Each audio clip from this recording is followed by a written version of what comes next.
Oke, assalamualaikum warahmatullahi wabarakatuh. Kali ini saya bakalan konfig HTTP custom buat paket unlimited kami Exisa.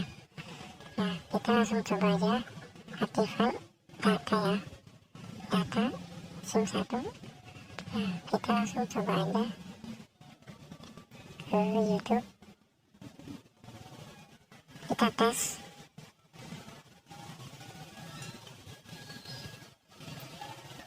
Coba kita klik.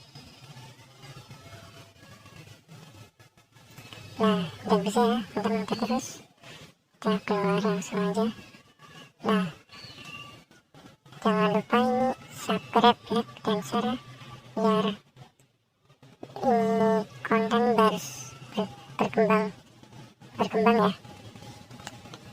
Oke, kita langsung aja ke caranya. Kita klik HTTP custom.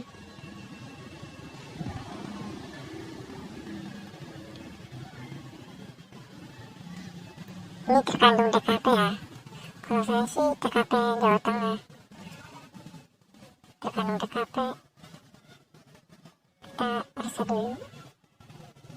Nah, ini tampilan dari awal. Kita klik yang ini, yang plus di bawah sebelah kanan ya. Oke, kita klik open config.